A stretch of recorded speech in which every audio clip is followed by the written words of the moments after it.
أعوذ بالله من الشيطان الرجيم بسم الله الرحمن الرحيم ود كثير من أهل الكتاب لا يردونكم من بعد إيمانكم كفارا حسدا من عند أنفسهم من بعد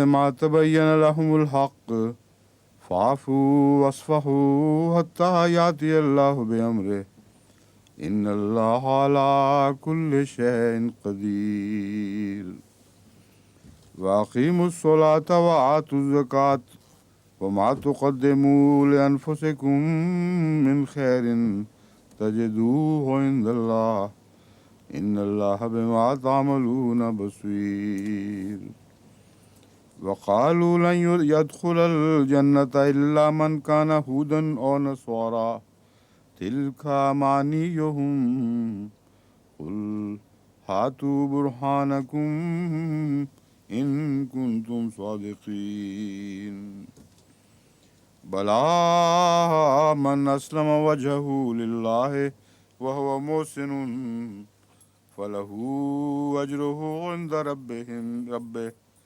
ولا خوف عليهم ولا هم يحزنون وقالت اليهود ليست النصارى ليست اليهود على شيء وهم يتلون الكتاب وكذلك قال الذين لا يعلمون مثل قولهم فالله يحكم بينهم يوم القيامة فيما كانوا فيه يختلفون ومن أظلم ممن منع مساجد الله أن يذكر فيها اسمه وسعى في خرابها أولئك ما كان لهم أن يدخلوها إلا خائفين لهم في الدنيا خزي ولهم في الآخرة عذاب عظيم ولله المشرق والمغرب فأينما تولوا فثم وجه الله إن الله واسع عليم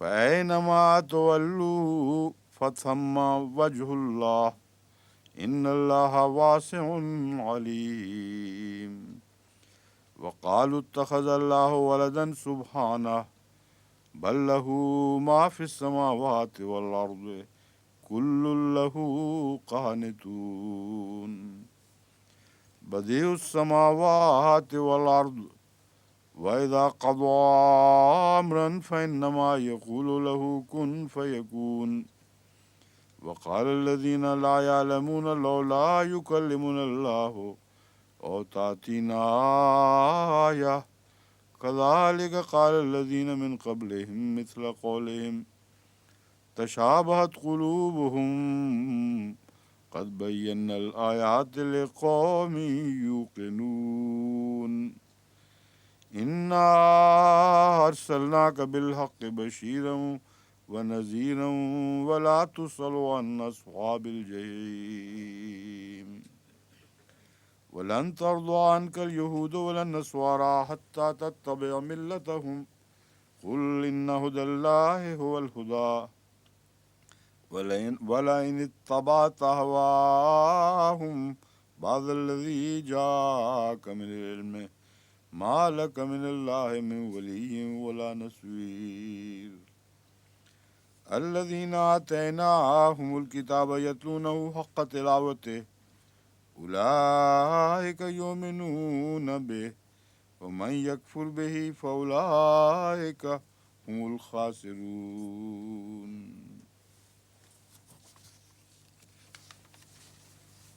اگر اس رکوع سے آگے گزرنا ہو پھر دوبارہ تلاوت اگلی کر لیں گے.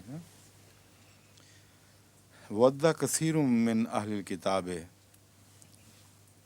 ودّا ویسے تو ماضی کا صیغہ ہے، چاہا ترجمہ ہے اس کا، اور اگر بعد میں جمع بھی آئے تو واحد کا صیغہ عربی میں استعمال ہو جاتا ہے. بہتوں، جس طرح ہم کہتے ہیں بہت سے لوگوں نے چاہا. چاہا اگرچہ واحد کا ہے لیکن بعد میں آنے والے بہت سے کے لیے بھی ایک واحد کا صیغہ استعمال ہوتا ہے. تو عربی میں بھی ودّا اسی معنوں میں اور بھی کثرت سے یہ استعمال ہوتا ہے. وہ آپ نے پہلے نوٹ نہیں کیا ہوگا مگر اب میں آپ کو توجہ دلا رہا ہوں. ودّا کثیر من اہل الکتاب، لفظاً ترجمہ یہ ہوگا بہت سے اہل کتاب میں سے ایسے ہیں جنہوں نے چاہا، لیکن محاورتاً ترجمہ یہ ہے اہل کتاب میں سے بہت سے ایسے ہیں جو چاہتے ہیں. اردو محاورے کے لحاظ سے نہیں، عربی محاورے کے لحاظ سے. یعنی جب وہ یہ کہنا چاہیں کہ چاہتے ہیں تو ماضی کا صیغہ استعمال کرتے ہیں، اور قرآن کریم نے بکثرت اس کو استعمال فرمایا ہے. یہ مراد نہیں کہ ایک دفعہ چاہا تھا، مراد یہ ہے چاہتے ہیں.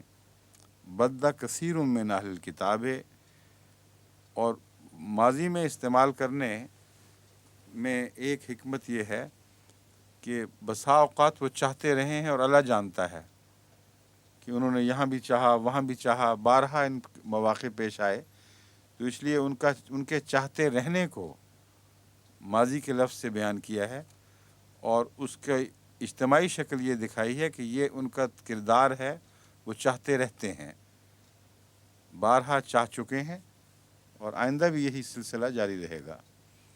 بس اس لحاظ سے اس کا ترجمہ کیا جاتا ہے چاہتے ہیں اہل کتاب، لو یردونکم من بعد ایمانکم کفارا، کاش وہ تمہیں ایمان لانے کے بعد تمہیں تمہارے ایمان لانے کے بعد کفار کی حالت میں لوٹا دیں.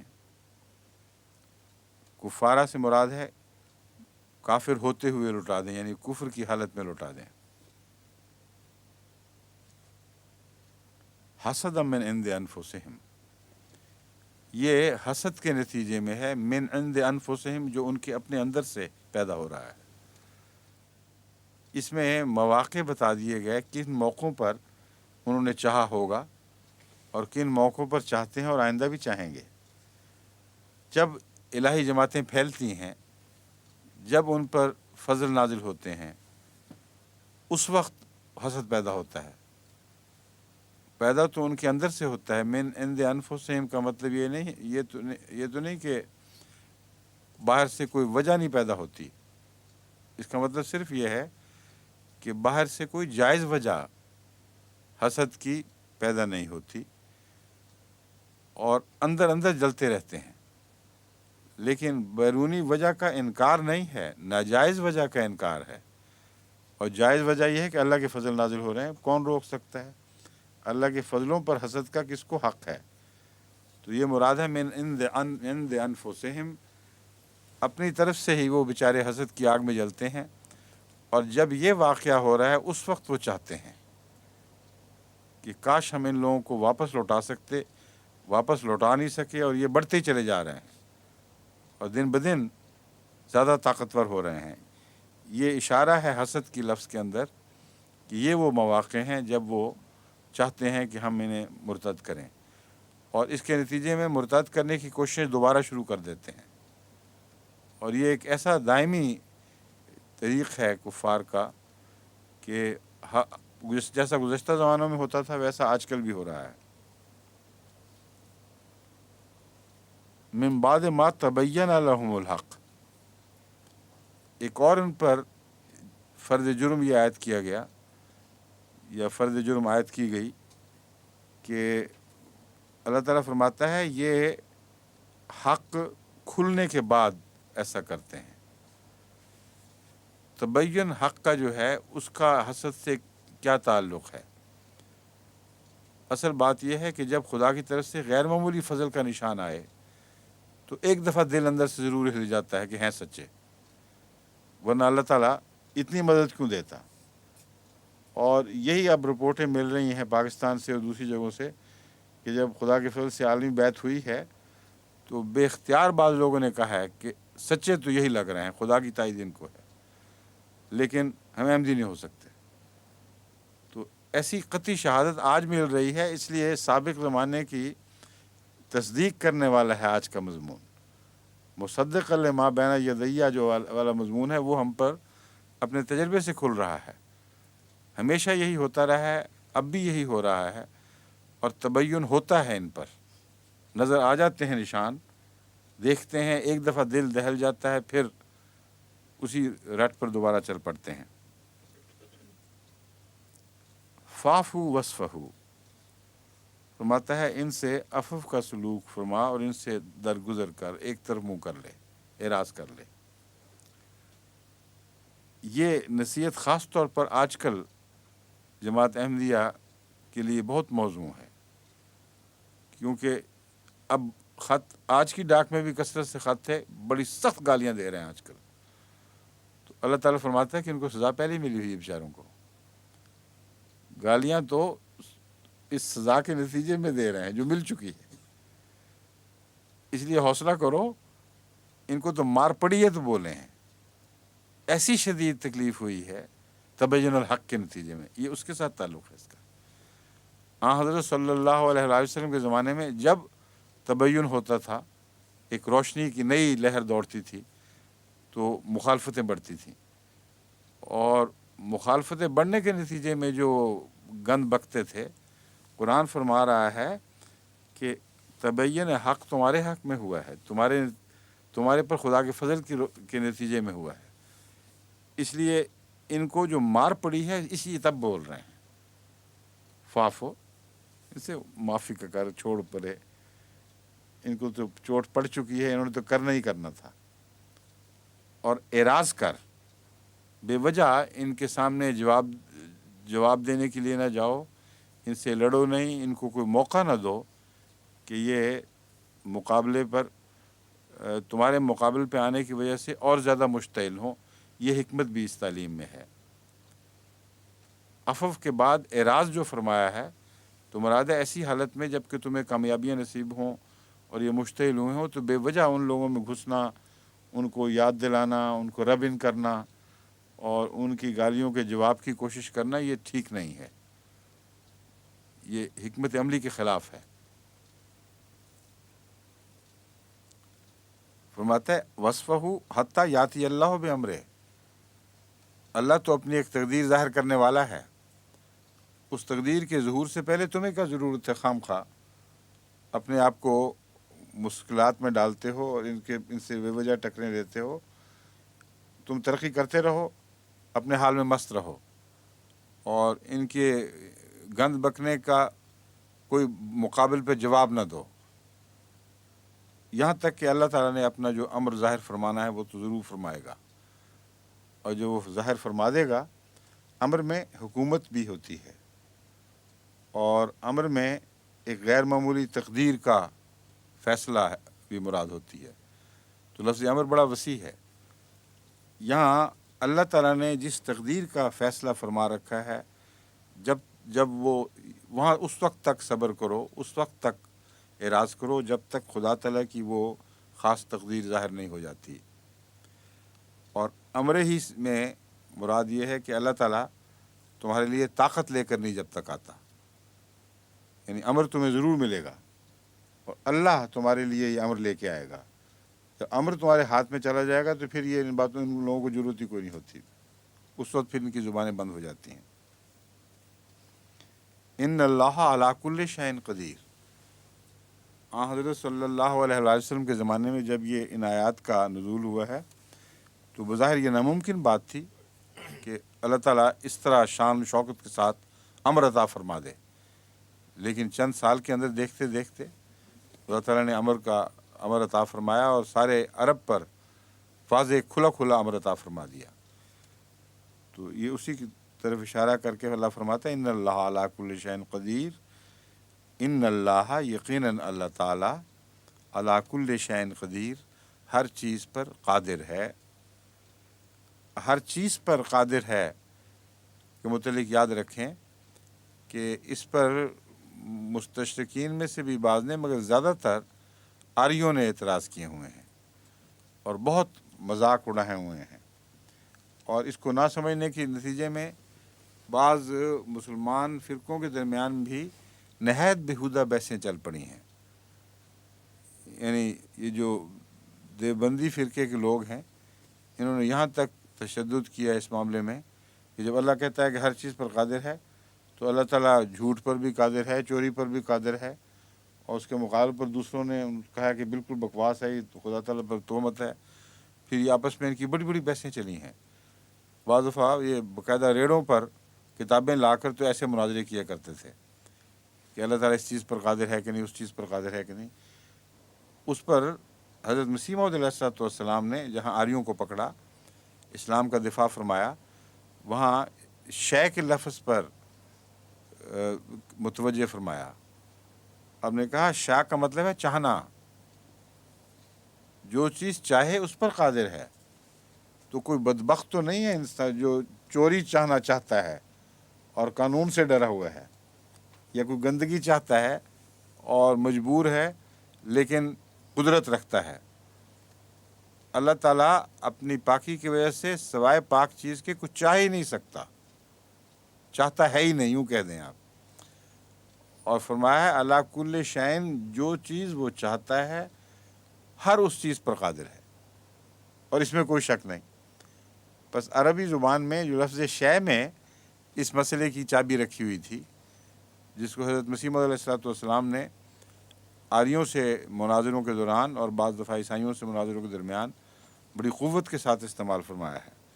بس ان اللہ علی کل شیء قدیر کا مطلب یہ ترجمہ ہر چیز پر قادر ہے، یہ درست نہیں ہے۔ یعنی درست ان معنوں میں تو ہے کہ شے اس کے لیے بھی استعمال ہوتی ہے، غلط نہیں کہہ سکتے، مگر اگر ہم اپنے ترجمے میں مفہوم بھی داخل کر دیا کریں تو یہ جو میں نے اس لیے کہا ہے، جو میں نے ترجمہ اب کیا تھا اس میں بھی چیز لکھا گیا ہے غلطی سے، ماجد صاحب کو توجہ دلا دینا کہ ہر اس چیز پر قادر ہے جو وہ چاہتا ہے، یہ اگر آ جائے تو پھر درست ترجمہ ہوگا۔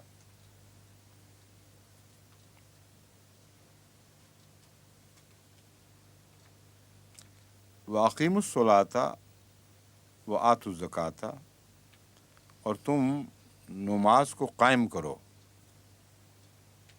وَآتُوا الزَّکَاةَ، اور زکوٰۃ دو۔ نماز پڑھو کی بجائے اقیم الصلاۃ پہ جو زور ہے، اس میں باجماعت نماز کی طرف واضح اشارہ ہے کہ نماز کو اجتماعی طور پر قائم کرو۔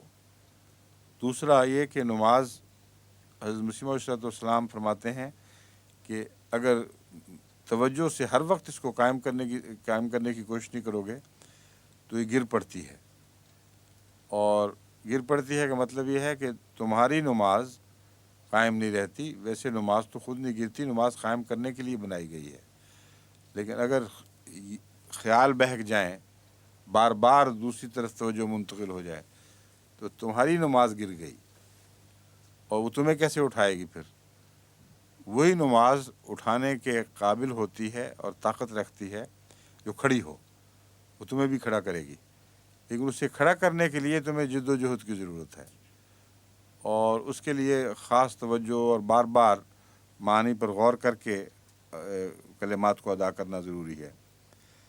اقیم الصلاۃ وآتوا الزکاۃ، اور زکوٰۃ ادا کرو۔ زکوٰۃ لفظ ایک عمومی قربانی کا لفظ ہے جس میں تمام دینی قربانیاں، مالی قربانیاں شامل ہو جاتی ہیں، جو دینی کاموں پر خرچ کے لیے خصوصیت سے اجتماع کو دی جائیں، یا نظام جماعت کو دی جائیں، یا نظام دین کو دی جائیں، اور اس ذریعے سے خرچ کی جائیں، ان کو زکوٰۃ کہتے ہیں۔ اور جو اپنے طور پر روزمرہ خرچ کرنے والے لوگ ہیں غریبوں پر، وہ صدقہ کہلاتی ہیں۔ صدقہ نظام جماعت کے ذریعے بھی خرچ کیا جا سکتا ہے اور ذاتی طور پر بھی، لیکن زکوٰۃ ذاتی طور پر نہیں خرچ ہو سکتی، لازم ہے کہ وہ بیت المال میں جمع کرائی جائے۔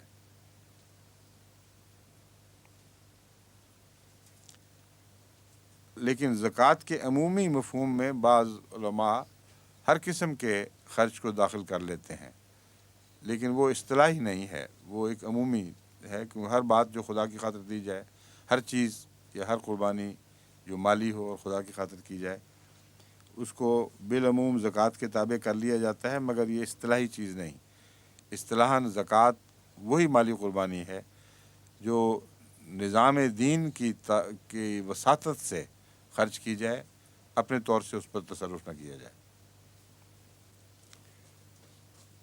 وما تقدموا لانفسکم من خیر تجدوہ عند اللہ، اور جو تم اپنے آپ کے لیے، اپنے وجودوں کے لیے، اپنے نفوس کے لیے جو بھی اچھی چیز آگے بھیجو گے اسے اللہ کے پاس موجود پاؤ گے۔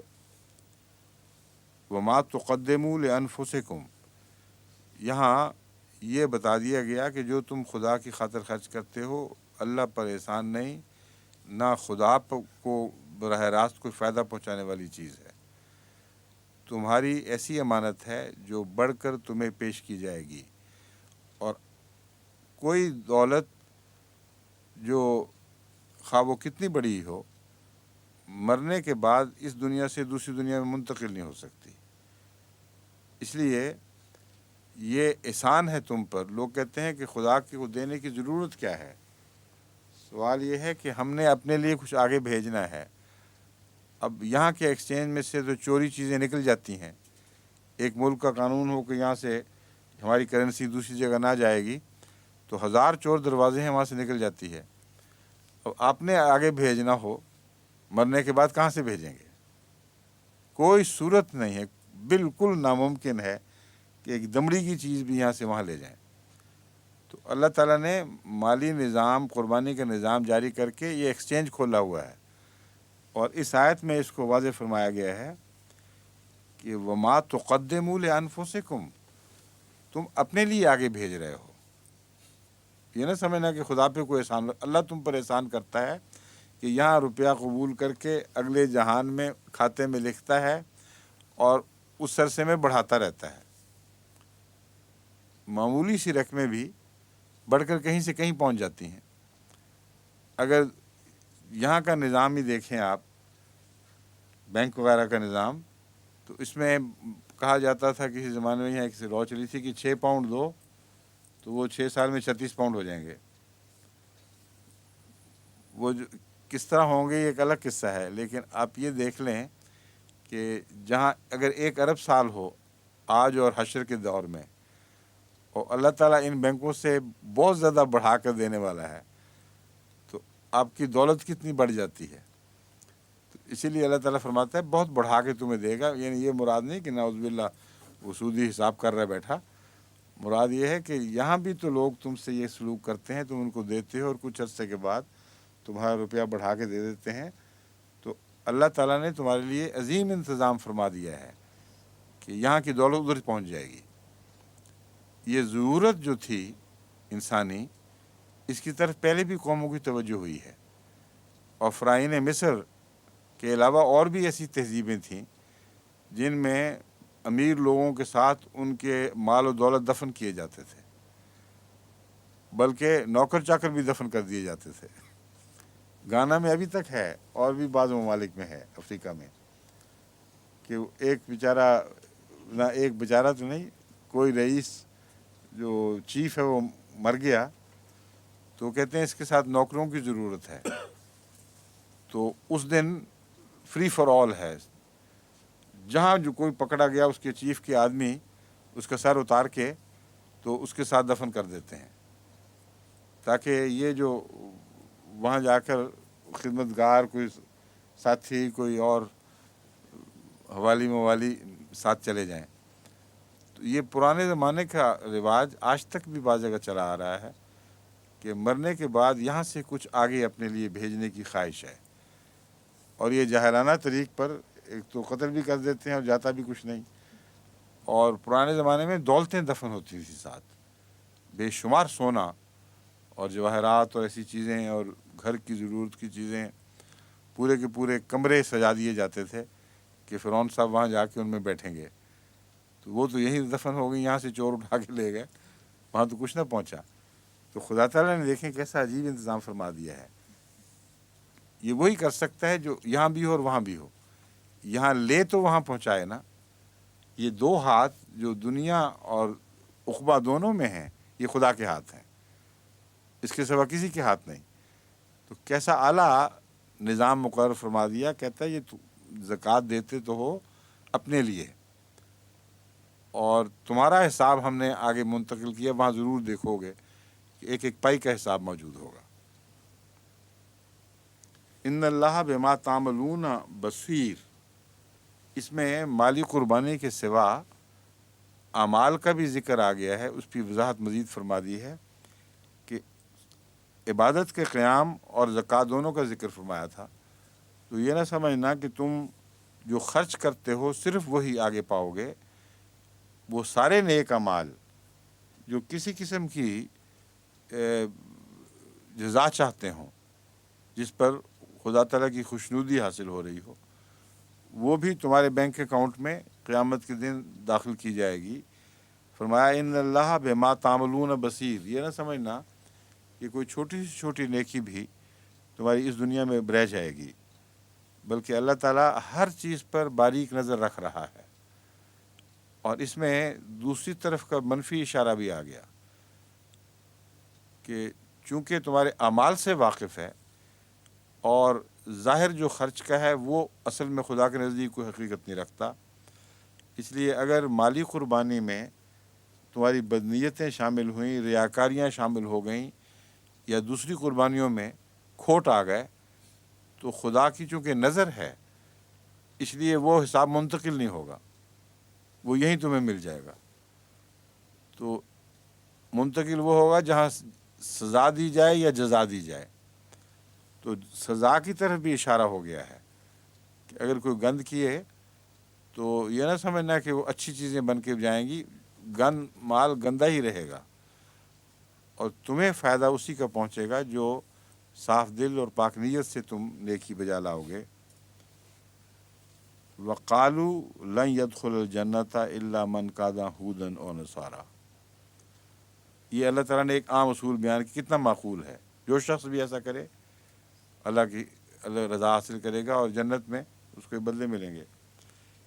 ان جاہلوں کا جو اہل کتاب بگڑے تو عقیدہ یہ بن گیا، وَقَالُوا لَن يَدْخُلَ الْجَنَّةَ، انہوں نے کہا، یا دوسری جیسا کہ میں نے تشریح کی تھی، وہ کہتے ہیں، وہ یہ کہتے ہیں کہ ہرگز اللہ تعالیٰ جنت میں داخل نہیں فرمائے گا الا من کان ہودن اور نصارا، سوائے اس کے کہ وہ یہودی ہو یا نصرانی ہو، یعنی اہل کتاب میں سے ہونا لازم ہے، اس سے باہر خدا نے کسی کے لیے بخشش کا کوئی سامان نہیں فرمایا، اور دین اسی ملک، اسی قوم، انہی قبائل کے لیے محدود ہو گیا۔ بس جو بھی یہودی نہ بن سکا یا نصرانی نہیں بن سکا، وہ ہمیشہ کے لیے جہنمی ہے۔ تِلْکَ أَمَانِیُّهُمْ، اللہ تعالیٰ فرماتا ہے یہ ان کی خواہشات ہی ہیں، بس وشفل تھنکنگ جس کو انگریزی میں کہتے ہیں، امانی اس کو کہتے ہیں، کہ بیوقوف اپنے جنت الحمقاء میں بس رہے ہیں، بیوقوفوں والی خوابیں دیکھ رہے ہیں، اس کا کوئی بھی حقیقت سے تعلق نہیں۔ قُلْ ہاتوا برہانکم ان کنتم صادقین، قل تو کہہ دے، ہاتو میں نے لے آؤ، برہانکم اپنی برہان، برہان کہتے ہیں دلیل قطعی، قوی دلیل کو، بس اپنی کوئی قوی دلیل تو لاؤ، ان کنتم صادقین اگر تم سچے ہو۔ صادقین جمع ہے صادق کی، اور ان کنتم صادقین میں کنتم کی وجہ سے صادقون کی بجائے صادقین کہا گیا ہے۔ یہ ابھی آپ کو پڑھایا نہیں، اس لیے سر دست اتنا ہی کافی ہے۔ اگر تم صادقون ہو کی بجائے اگر تم صادقین ہو کہا گیا ہے، کیونکہ کانا کا اثر ہے اس کے اوپر۔ بلا من اسلم وجہہ للہ وہو محسن، اور وہ پہلی بات کی بہت کھل کر وضاحت فرما دی گئی، کوئی شک کی گنجائش نہیں رہنے دی گئی کہ جزا کس بات کی ہوگی، کون ہے جو جزا پائے گا، کون ہے جو جزا سے محروم ہوگا۔ من اسلم وجہہ للہ، شرط یہ ہے، خبردار بلا، شرط یہ ہے کہ جس نے اپنا چہرہ یا اپنی توجہ خدا کے سپرد کر دی، جو خدا کے حضور ایسا جھک گیا کہ اسی کا ہو گیا۔ سپردگی جس کو کہتے ہیں وہ اسلمہ کے لفظ میں بیان فرمائی گئی۔ تو من اسلمہ، جس نے اپنے آپ کو سپرد کر دیا، وجہ ہو، اپنے توجہ کو، وجہ چہرے کو کہتے ہیں، اور چہرہ جس طرف توجہ ہو اس طرف مڑتا ہے، اس لیے عربی زبان میں چہرہ توجہ کے لیے استعمال ہوا ہے، اور قرآن کریم میں اللہ تعالیٰ کے لیے جہاں بھی وجہ کا لفظ استعمال ہے وہاں توجہ ہی کے معنوں میں ہے۔ تو فرماتا ہے بلا من اسلم وجہہ، اپنا چہرہ جس نے بھی اللہ کے لیے خالص کر دیا، اس کے سپرد کر دیا، وہ محسن، اور پھر اچھے کام کر دکھائے، وہ محسن بھی ہے، ساتھ اچھے کام کرتا ہے، فلہو اجرہ عند ربہ، یعنی صرف اللہ کی طرف منہ کر کے خاموش بیٹھے نہیں رہنا، پھر کچھ احسان بھی کرو، کچھ اچھے کام بھی کر کے دکھاؤ۔ اس صورت میں کیا ہوگا؟ فلہو اجرہ عند ربہ، ایسی صورت میں فلہو، پس اس کے لیے ہے، اجرہ، اس کا اجر، عند ربہ، عند میں نے پاس، ربہ، اس کے رب کے پاس، پس فا کہتے ہیں پس کو، پس اس شخص، ایسے شخص کے لیے، اس کے لیے، لہو اجرہ، اس کا اجر ہے، عند، پاس، رب ہی، اس کے رب کے، ولا خوف علیہم ولا هم یحزنون، ایسے لوگوں پر کوئی خوف نہیں ہے، کسی ڈرنے کی ضرورت نہیں ہے، اور کسی کھوئی ہوئی چیز کا غم کرنے کی ضرورت نہیں ہے۔ جب دنیا میں لوگ یہاں چیزیں چھوڑ کر جاتے ہیں تو کئی دفعہ بہت غم کرتے ہیں کہ سب کچھ رہ گیا، یہاں کچھ بھی ساتھ نہیں لے جا سکتے، خاص طور پر جو قومیں جو حیات آخرت کی قائل نہ ہوں، وہ مرتے وقت بڑی بے قراری کرتی ہیں کہ سب کچھ گیا، بس سب کچھ کمایا، سب کچھ یہیں رہ گیا، کچھ بھی کام نہ آیا۔ تو اللہ تعالیٰ فرماتا ہے ان کا تو سب کچھ یہاں نہیں رہا، یہ تو ادھر منتقل ہو جانا ہے، اس لیے حزن بھی نہیں کریں گے۔ یہ ان کو پتہ ہے کہ جو ہم نے آگے بھیجا تھا وہ اللہ کے حضور بہت زیادہ ملے گا، اور خوف اس لیے نہیں کہ خدا تعالیٰ وعدہ فرما چکا ہے کہ میں اگر میری خاطر خالص ہو جاؤ گے تو میں تمہیں سزا نہیں دوں گا، بلکہ تمہارے لیے جنت یقینی ہے۔ وقالت الیہود لیست النصارى علی شیء، پہلے ان دونوں قوموں کا باقی دنیا کے خلاف ایک کا بتایا گیا کہ یہود اور نصارہ مل کر آپس میں ہی جنت بانٹ بیٹھے ہیں، اور کہتے ہیں ہمارے سوا کسی کو کچھ نہیں ملے گا، کیونکہ اللہ تعالیٰ نے اپنا الہام خالصتاً بنی اسرائیل کے لیے، اور اس سے پہلے جو بھی حضرت ابراہیم علیہ الصلوۃ والسلام وغیرہ، اور نوح بھی کہتے ہیں ہم ہی میں سے آئے تھے، آدم بھی یہیں تھے، تو گویا اس خاندان کے لیے جو مشرق وسطیٰ میں بس گیا، اس کے لیے کہتے ہیں سب کچھ خالص ہے، اور باہر والے کے لیے کچھ نہیں۔ اب اللہ تعالیٰ فرماتا ہے یہ دعویٰ کرنے کے بعد اب آپس میں پھر لڑ پڑتے ہیں، اور کیا کہتے ہیں؟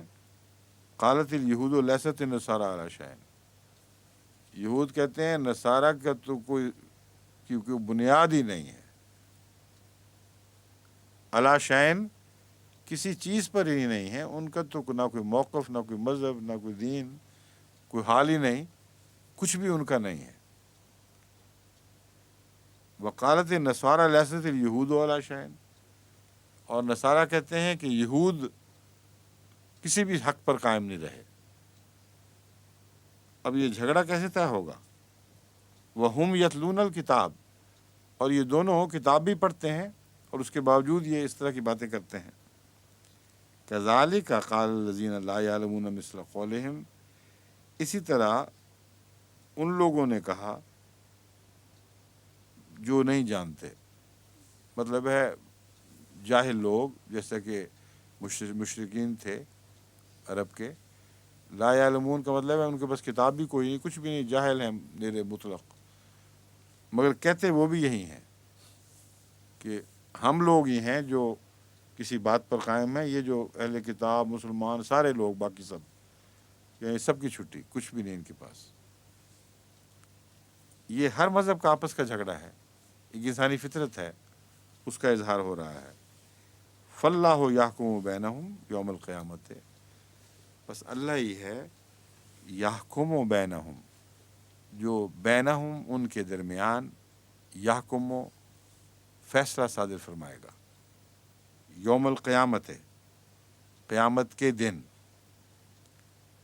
فی ما کانوا فیہ یختلفون, فی ما کا مطلب کیا ہے؟ اس میں جو, کانوا فیہ یختلفون, اس بارے میں جس بارے میں وہ اختلاف کیا کرتی ہے.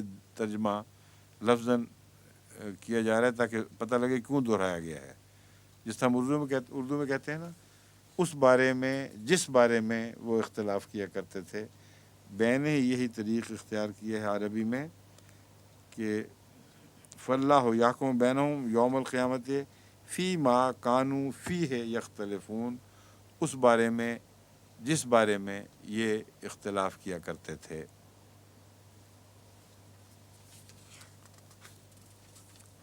لیکن اگر اس اختلاف کا فیصلہ کسی ملک کی ہائی کورٹ سے سپریم کورٹ یہیں کر دیں, پھر اللہ کیا کرے گا؟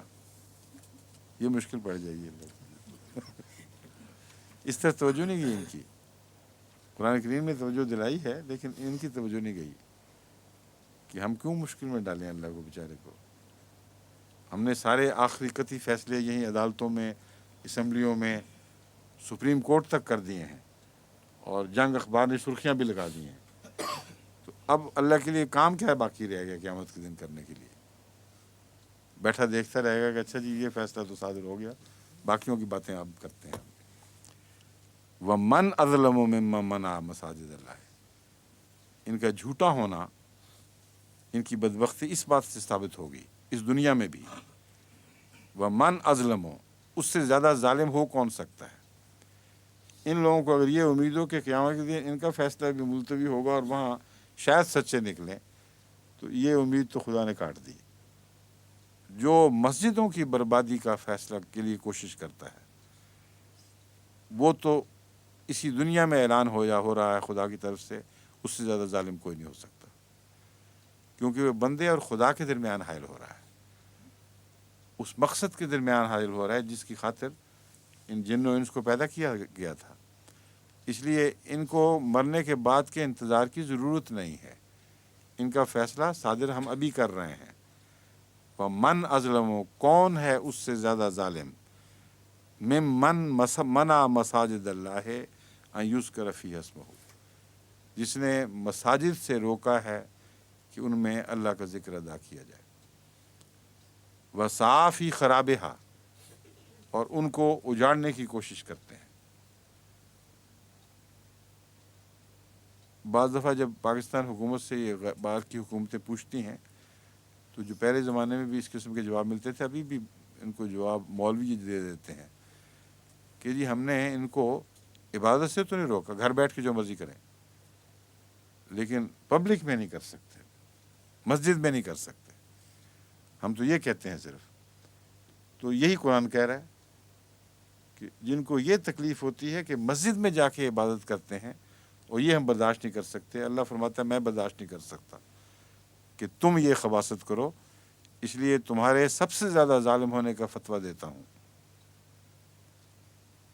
اولئک ما کان لہم, خرابہا کا مطلب اس کے اجاڑنے کا, یا اس مسجد کو منہدم کر کے اس کو ملیا میٹ کرنے کا مضمون بھی خراب کے اندر داخل ہے. جب یہ پرانے قلعے اجڑ جاتے ہیں تو ان کو خرابہ کہا جاتا ہے, کھنڈرات کو خرابہ کہا جاتا ہے. بس مراد یہ ہے کہ وہ مسجدوں کو کھنڈر بنانے والے لوگ اور مسجدوں کو بے آباد کرنے والے لوگ سب سے زیادہ ظالم ہیں. اولئک ما کان لہم ان یدخلوها الا خائفین, ان کو تو زیبا نہیں تھا کہ ڈرتے ہوئے قدم رکھنے کی بجائے خدا کی عبادت کے لیے مخصوص جگہوں میں داخل ہوتے. جب بھی وہ داخل ہوتے خدا کا خوف کھاتے کہ کس کا گھر ہے.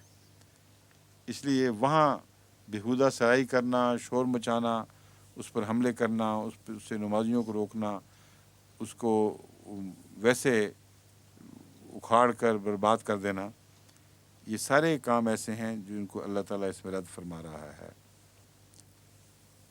لہم فی الدنیا خزیون، میں نے بتایا تھا نا کہ یہ فیصلہ دنیا میں صادر ہو رہا ہے، آخرت کے والے فیصلے سے علاوہ مضمون شروع ہوا ہے.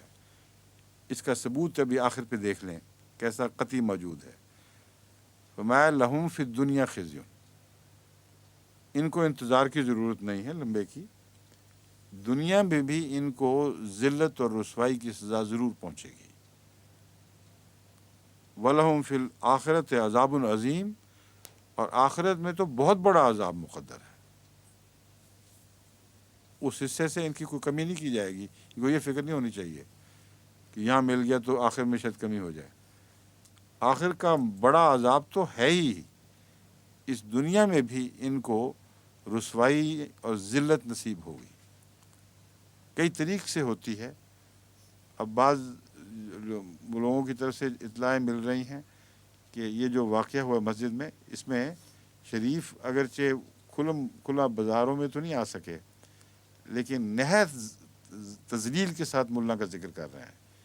یہ قوم بھی بڑی خبیث ہے، یہ آپس میں لڑانے والے، مسجدیں اجاڑنے والے لوگ، تو لان تان ان پر ابھی شروع ہوئی ہے، لیکن یہ جمع ہوتی رہتی ہے. اس کا جو درجہ ہے اونچا ہوتا چلا جاتا ہے، یہاں تک کہ جب لبالب ہو پھر یہ چھلک پڑتا ہے، پھر عمومی رسوائی کے دن آتے ہیں. جیسا کہ اس سے پہلے جو مسجد شہید گنج کا قصہ ہوا تھا، تو یہی احراری جو ہماری مسجدیں اجاڑنے والے ہیں، انہوں نے خود اپنی مسجد بھی اجاڑ دی تھی، بڑی لان تان ہوئی تھی ان پر. پھر تو رسوائی سے مراد یہ ہے کہ شرفاء میں احساس پیدا ہو جاتا ہے، اور یہ لوگ پھر کسی عزت کے مقام کو نہیں پہنچتے. جب مسجدوں کے پیچھے پڑتے ہیں تو پھر اس دنیا میں بھی ان کو ذلت کا منہ دیکھنا پڑتا ہے. جہاں تک کسی مسجد کے اجاڑنے کا تعلق ہے، فرمایا تم نقصان تو نہیں پہنچا سکو گے. وَلِلَّهِ الْمَشْرِقُ وَالْمَغْرِبُ، تم کس چیز پر قابض ہوگے؟ مشرق بھی خدا کی ہے، مغرب بھی خدا کی ہے. جہاں بھی تم پہنچو گے وہاں اپنے بندوں کے لیے خدا موجود ہے. جس مسجد کی طرف سے بھی منہ ان کا پھیرو گے، ہر طرف جہاں یہ لوگ جائیں گے خدا وہیں ہوگا. یعنی خدا ان کے ساتھ ساتھ پھرے گا، ہر جگہ ان کو دکھائی دے گا. اس لیے مسجدوں سے محروم کر کے تم خدا سے آری نہیں کر سکتے، بلکہ خدا زیادہ شان سے حاضر ہو جائے گا. حضرت گرو بابا نانک کے متعلق ایک سکھ دعویٰ کرتے ہیں کہ وہ خانہ کعبہ میں کعبے کی طرف ٹانگ کر کے بیٹھے ہوئے تھے، اور کسی نے سختی سے ان کو روکا کہ ٹانگ ادھر کرو. جب ٹانگ ادھر کی تو خانہ کعبہ ادھر ہو گیا. اب یہ سکھ پیش کرتے رہتے ہیں، مجھ سے بھی پوچھتے ہیں بعض احمدی قادیان سے اس کا کیا جواب ہے. ان کو میں سمجھاتا ہوں اس کے دو جواب ہیں. یا تو یہ کشفی نظارہ ہے اور یہی مضمون ہے، فَأَيْنَمَا تَوَلُّوا فَثَمَّ وَجْهُ اللَّهِ، تم جدھر بھی جاؤ خانہ کعبہ ادھر ہی ہوگا، یعنی خدا کا رخ، خدا کا چہرہ ادھر ہی دیکھو گے. اور یہ کشفی نظارہ ہو سکتا ہے دکھایا گیا ہو کہ یہ بزرگ انسان ہے، یہ نعوذ باللہ من ذالک کسی قسم کی گستاخی کے طور پر یہ نہیں کر رہا تھا. جہاں تک نعوذ باللہ اللہ کی بے عزتی کا تعلق ہے، وہ تو ہو ہی نہیں سکتی، وہ تو ہر طرف ہے. یہ ایک امکان ہے. دوسرا یہ کہ انہوں نے ثابت کرنے کے لیے کہ رخ کی کوئی بات نہیں، مختلف جگہ جا کے ٹانگیں ادھر کر کے دکھائی ہوں گی کہ تم نے اس طرح سے ٹانگیں ہٹا دی ہیں، ادھر سے میں ادھر ٹانگیں دوسری طرف کر رہا ہوں، یہاں ادھر بھی تو خانہ کعبہ ہے. پھر تو ہر طرف خانہ کعبہ کے انسان گھومے تو خانہ کعبہ کا مرکز وہی رہتا ہے، اور انسان کو اپنے رخ بدلنے پڑتے ہیں.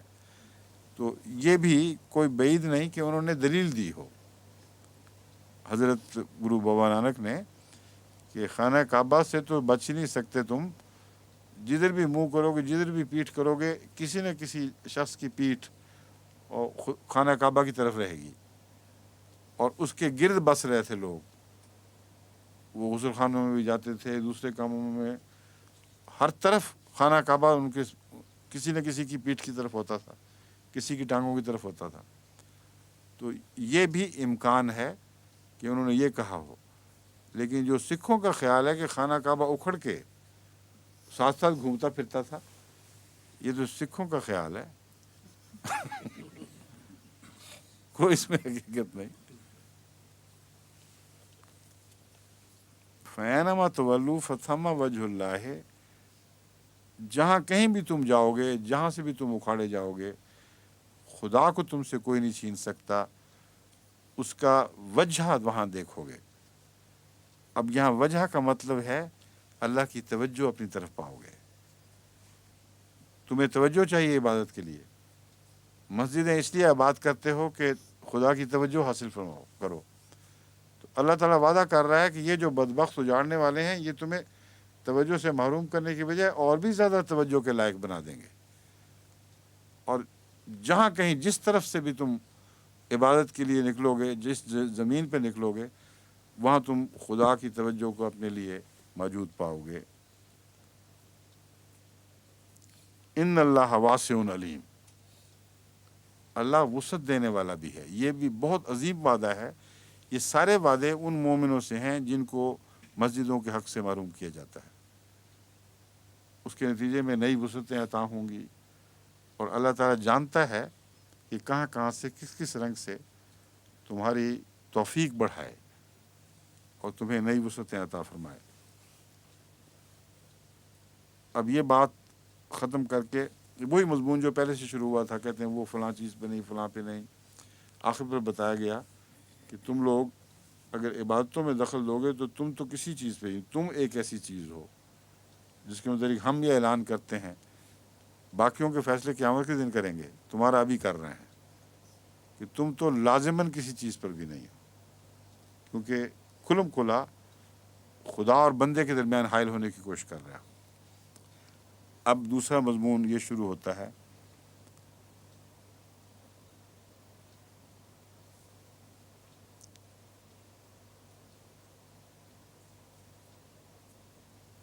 فَأَيْنَمَا تَوَلُّوا فَثَمَّ, ہو چکا ہے نا. اینما تولو, میں بھی بتاتا ہوں.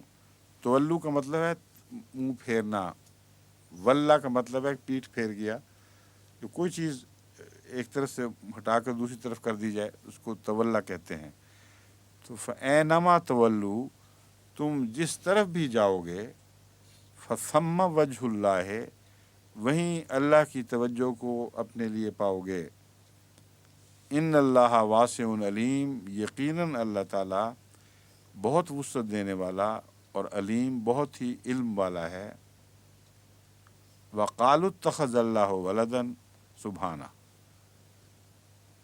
عیسائی یہ کہتے ہیں کہ اللہ تعالیٰ نے بیٹا بنا لیا ہے, سبحانہ, وہ پاک ہے. بل لہو ما فی السماوات والارض, بلکہ بات یہ ہے کہ جو کچھ زمین اور آسمانوں اور زمین میں ہے وہ تو اسی کا ہے. تو اس کا تعلق ہر مخلوق سے اپنایت کا ہے, ہر چیز اس کی ہے. کسی ایک چیز کو بیٹا بنانے کا کیا مطلب ہے؟ وہ تو ہر کائنات کی ہر چیز سے ایک مالک اور ملک کا تعلق رکھتا ہے, خالق اور خلق کا تعلق رکھتا ہے. اس لیے اس تعلق کے سوا اس کا کوئی اور تعلق ممکن نہیں ہے. بل لہو ما فی السماوات والارض, جو زمین, آسمانوں اور زمین میں, وہ سب اسی کا ہے. کل لہو قانتون, اور سب کے سب, تمام تر اس کے فرما بردار ہیں. فرما بردار سے مراد یہاں وہ کانشس فرما بردار نہیں ہیں. بعض لوگ تو کھلم کھلی بغاوت کرتے ہیں, پہلے ذکر گزر چکا ہے ان کا. یہاں دو معنوں میں فرما برداری کا لفظ سمجھنا چاہیے. اول یہ کہ خدا کے قانون کے تابع ہیں سب, اس کی بادشاہی سے نکل ہی نہیں سکتے. ملکیت کا مضمون چونکہ بیان ہو رہا ہے, اس لیے یہ جیسا کہ اللہ تعالیٰ فرمائے گا, تون اور کرہن تم چلے آؤ میری طرف. چاہو تبھی بھی آنا پڑے گا، نہ چاہو تبھی بھی آنا پڑے گا۔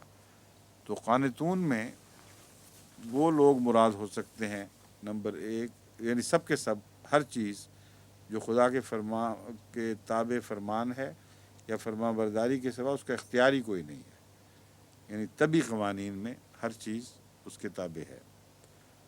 دوسرے کل میں بعض دفعہ بہترین اور اعلیٰ درجے کے لوگ مراد ہوتے ہیں، جیسا کہ حضرت صلی اللہ علیہ وسلم کا ذکر اور صحابہ کا ذکر کر کے قرآن فرماتا ہے کل آمن باللہ و ملائکتہ و کتبہ و رسلہ۔ کلہم نہیں فرمایا وہاں کہ ان سب نے، بلکہ کل سب کے سب ایمان لے ہیں۔ مراد یہ جو قابل ذکر چیزیں ہیں، جو بہترین تم میں سے تھے، جو اس لائق ہیں کہ آسمان پر ان کا ذکر کیا جائے، وہ تو ایمان لے آئے ہیں۔ پیچھے جو رہ گیا وہ قابل ذکر لوگ نہیں ہیں۔ حضرت مسیح موعود علیہ السلام نے بھی ان معنوں میں جب عربوں کو خط لکھے تبلیغی، تو اس میں یہی فرمایا کہ سارے ایمان لے ہیں، جو پیچھے رہند خون جس کو پنجابی میں کہتے ہیں بس وہ رہ گیا۔ مطلب یہ نہیں تھا کہ آئندہ اب ایمان نہیں لائیں گے، سب گندے ہو گئے ہیں۔ یہ مضمون سمجھنا چاہیے کہ قرآنی محاورہ ہی ہے، اسی کی مطابق میں اس کو مسیح علیہ السلام نے اپنے حالات پر چسپاں فرمایا ہے کہ جو خدا کی نظر میں یہ مرتبہ حاصل کرتے چلے جاتے ہیں کہ اللہ انہیں لے آئے دین کی طرف، ان کو وہ لاتا چلا جاتا ہے، اور وہ جب تک باقی نہیں آتے وہ کلن میں داخل نہیں، لیکن رد بھی نہیں ہوئے ابھی۔ لیکن اگر تم نے کلن میں آنا ہے تو ایمان کے رستے کے بغیر کوئی صورت نہیں ہے۔ یہ دروازہ کھلے گا تو خدا کے حضور ان کل میں آ جاؤ گے جو ایمان لائے ہیں، اگر نہیں کھولے گا تو پھر تم باہر بیٹھے رہ جاؤ گے۔ تو یہ وہ مضمون ہے جو بہنیں یہاں بھی بیان ہو رہا ہے۔ کل لہو قانتون، یعنی اگر ہم عبادت کے معنی لیں اور جھکنا تبن اور اپنی سعید فطرت ہونے کی وجہ سے، تو ظاہر بات ہے کہ نہ فرعون ابو جہل ایمان لایا تھا، نہ عتبہ نہ شیبہ، تو کلن کیوں خدا نے فرما دیا؟ تو مراد یہی ہے کہ ہر وہ نفس انسان، ہر وہ وجود جو خدا کے نزدیک شمار کے لائق ہے، وہ تو ایمان لیا، وہ تو جھک گیا ہے یا جھک جائے گا، دونوں معنی اس میں آ جاتے ہیں۔ جو باقی ہیں وہ پھر اس قابل ہی نہیں کہ وہ کل میں شمار ہوں۔ بدیع السماوات والارض، سماوات آسمانوں کی جمع، سما کی جمع سماوات، اور ارض زمین کو کہتے ہیں، سب جانتے ہیں۔ بدیع السماوات ہے زمین اور آسمان کا پہلی بار پیدا کرنے والا۔ خلق اور بدع میں ایک فرق ہے۔ جب کہتے ہیں خالق تو جتنی بھی تبدیلیاں پیدا ہو رہی ہیں اور ان تبدیلیوں کے نتیجے میں نئی چیزیں پیدا ہو رہی ہیں، ان کو خلق کہتے ہیں۔ جیسا کہ قل اعوذ برب الفلق من شر ما خلق ومن شر غاسق اذا وقب، اس میں سب تفصیل میں جانے کی ضرورت نہیں، میں درس میں کھول چکا ہوں بات کو۔ ہر چیز جو پہلے سے موجود ہے مگر ایک نئی شکل میں ظاہر ہوتی ہے، وہ خلق ہے۔ اب بچے کی تخلیق ہوتی ہے لیکن اس کا مادہ پہلے سے پیدا شدہ ہے، کہیں وہ جرم کی صورت میں، کہیں انڈے کی صورت میں، کہیں باہر موجود ہے جو ماں کھائے گی یا باپ کھائے گا، تو پھر وہ ڈھلے گا ان چیزوں میں۔ لیکن خدا کی طرف سے پہلے سے تخلیق شدہ ہے، یعنی پیدا شدہ ہے، اس سے نئی شکلیں جو ظاہر ہوتی ہیں، بیج، اس سے پودے اگتے ہیں، ان سب کے لیے قرآن کریم کی ایک صورت میں بار بار خلق کا لفظ استعمال ہوا ہے۔ لیکن بدع جو ہے، اس کا مطلب ہے اس سے پہلے کوئی چیز نہ ہو، کسی قسم کا کوئی وجود نہ ہو، اس سے جب چیز بنائی جائے تو اس کو بدع کہتے ہیں۔ تو اللہ تعالیٰ بدیع السماوات والارض ہے، یعنی اگر خدا نہ بناتا تو یہ مادہ نہیں تھا ہمیشہ کے لیے، جیسا کہ بعض آریہ اور بعض فلاسفر سمجھتے ہیں، بلکہ وجود سارے کا سارا خدا کی عطا ہے، اور اس سے پہلے اس کی کوئی بھی شکل موجود نہیں تھی. یہ مطلب ہے بدی کا. بدیع السماوات والارض، وہ آسمانوں اور ارض کا پہلی بار پیدا فرمانے والا ہے. وَإِذَا قَضَىٰ أَمْرًا فَإِنَّمَا يَقُولُ لَهُ كُن فَيَكُونُ. بس اگر تم تعجب کرو کہ پہلی بار کیسے پیدا ہو گیا جب کہ کوئی چیز موجود نہیں تھی، تو اللہ تعالیٰ فرماتا ہے فَإِذَا قَضَىٰ أَمْرًا، جب وہ ایک چیز کا فیصلہ فرما لیتا ہے. فَإِنَّمَا يَقُولُ، تو وہ بس اتنا ہی کہتا ہے. انما میں نے اس کے سوا اس کو کچھ کرنے کی ضرورت نہیں. اتنا ہی کہتا ہے اس کے لیے جو اس کے تصور میں آئی ہے. کن، ہو جا. فیکون، تو وہ ہونے لگتی ہے اور ہو کر رہتی ہے. یکونوں کا جو لفظ ہے یہ مضارعہ ہے، جس کا مطلب ہے ہو رہی ہے یا ہو جائے گی. تو بائبل میں تو ہے کہ پھر وہ ہو جاتی ہے، ہو گئی، وہ ہے کہ اس نے کہا اور وہ ہو گئی.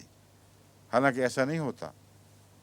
خدا نے جب زمین و آسمان بنانے کا فیصلہ فرمایا تو اس کے بعد کتنے سال لگے؟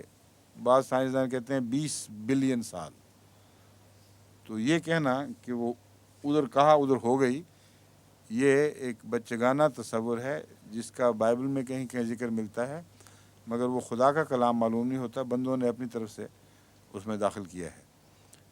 قرآن کریم چونکہ کلیتاً خدا کا کلام ہے، اس لیے بہت ہی خوبصورت محاورہ استعمال کرتا ہے. اس نے وہ اس چیز سے کہتا ہے ہو فیکونو، بس وہ ہونے لگتی ہے اور ہو کر رہتی ہے. کوئی تیسری چیز ایسی نہیں ہے جو بیچ میں حائل ہو سکے، اور اسی وقت ہونا شروع ہو جاتی ہے. اس میں ایک ذرہ کی بھی تاخیر نہیں، مگر تکمیل کے لیے وقت چاہتی ہے، اس لیے یکونوں کا لفظ استعمال ہوا. تو اصل مناسب ترجمہ یہ ہے وہ چیز ہونے لگتی ہے اور ہو کر رہتی ہے. میں نے اس کا ترجمہ جو قرآن کریم کا میں ترجمہ کر رہا ہوں اس میں یہی کیا ہوا ہے. وہی ہے جو آغاز کنندہ ہے، یعنی بدی کا مطلب ہے آغاز کنندہ. وہی ہے جو آغاز کنندہ ہے آسمانوں اور زمین کی تخلیق کا. یعنی تخلیق کا آغاز کیا ہے اس نے، جس سے پہلے تخلیق کی کوئی شکل نہیں تھی. جب وہ کسی امر کا فیصلہ کر لیتا ہے تو صرف اتنا کہتا ہے کہ ہو جا، تو وہ ہونے لگتی ہے اور آخر ہو کر رہتی ہے. اس کا ہو جانا، اپنی تکمیل کے مراحل تک پہنچنا ایک قطعی یقینی امر ہے.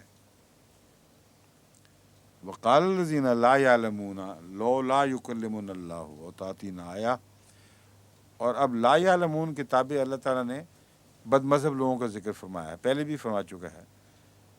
یعنی کچھ تو ہے نا اہل کتاب، کچھ نہ کچھ علم ہے، کچھ نہیں ہے، کچھ جہالت کی باتیں خود منسوب کر بیٹھے ہیں، تو ان کو تو اہل کتاب کہہ کر بیان فرماتا ہے.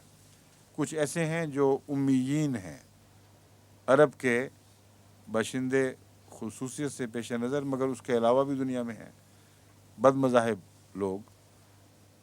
وہاں قال الذین لا یعلمون، جن کو کچھ پتہ ہی نہیں ان باتوں کا، وہ وہی کا انکار کرتے ہیں. کہتے ہیں ہو ہی نہیں سکتا، ماننے والی بات ہی نہیں کہ خدا کسی سے کلام کرتا ہو. اگر کرتا ہے تو ہم سے کیوں نہیں کرتا؟ وہ لولا یکلمنا اللہ ہو، کیوں اللہ تعالیٰ ہم سے کلام نہیں کرتا؟ او تاتینا آیا، یا ہمارے پاس کیوں کوئی نشان نہیں آتا؟ جو بھی آتا ہے ان لوگوں کے پاس آ رہا ہے. کذالک قال الذین من قبلہم مثل قولہم، یہ ہمیشہ سے ہی اس طرح کے لوگ ایسی باتیں کرتے آئے ہیں. قال الذین، ہاں، من قبلہم کذالک، اسی طرح قال الذین، ان لوگوں نے کہا جو ان سے پہلے تھے، مثل قولہم، ان کے قول کے مطابق قول، تشابہت قلوبہم، ان کے دل بھی ایک دوسرے کے مشابہ ہیں. قد بینا الآیات لقوم یوقنون، اور ہم نے یقین رکھنے والے لوگوں کے لیے آیات یعنی نشانات کو خوب اچھی طرح کھول کر پیش فرما دیا ہے. کوئی لگی لپٹی بات نہیں چھوڑی، کوئی چھپی ہی بات نہیں رکھی. بس آج کا کہتے ہیں وقت ہو گیا ہے، ہو گیا. آج کا سبق یہیں تک ہے. اچھا، السلام علیکم، خدا حافظ.